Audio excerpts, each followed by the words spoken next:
the really cool thing. I think I really have to show you this sort of in video to make sense of it.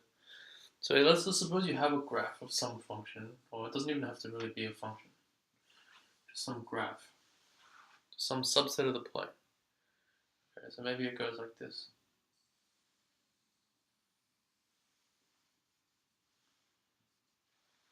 Okay, and then we want to perform this transformation that swaps the x's and y's around. Okay, so we want another graph.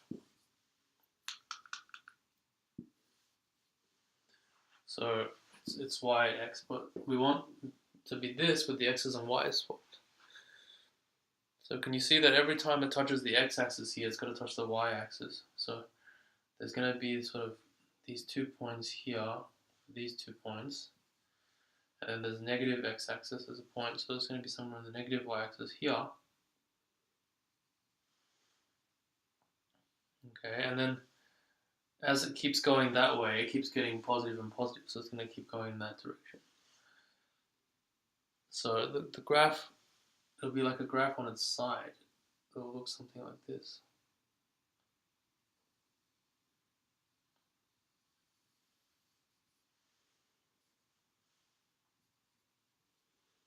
Okay, and this point is meant to correspond to this point. This point is meant to correspond to that point, and that to that point. See? Okay, so what I want to realize is, I want to realize this. Okay, so using a piece of paper, maybe. Can you see that? So if I just trace out this graph, okay. So what I have is I have the y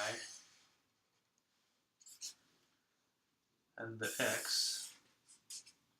Label this y, label this x. Okay. And when you label it like that and trace this graph, so it looks something like this. Okay. And you see that this other graph is exactly the graph that you obtain from flipping this page like that. Can you see it? So it's not, maybe it's not so clear on the page. I'll just trace out what the page looks like. If you trace it out, okay, it looks like this.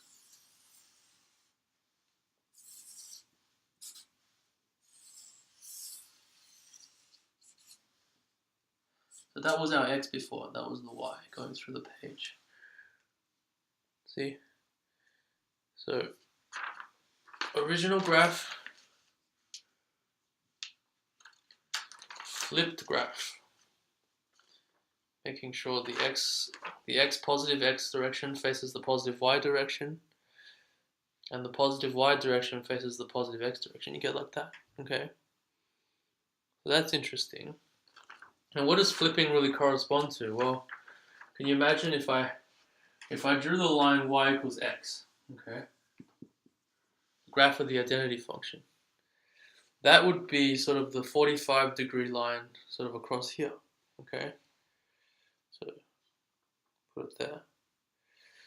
So literally getting from the function or the graph to its inverse graph, or the graph of the inverse relation by swapping x and y, is literally reflecting about this line y equals x. See, because if I reflect, what do I get?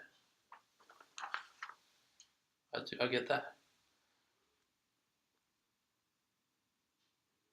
Okay, so that's kind of neat. Yeah, so if you have a function and you reflect it, it doesn't have to remain a function. But if it passes what's called the horizontal line test, it will. But this is just this is a transformation, I guess, first and foremost, just on the subsets of the plane. Just generic graphs and relations. Okay. And of functions, well, you need them to pass some tests for them to work on the level of functions.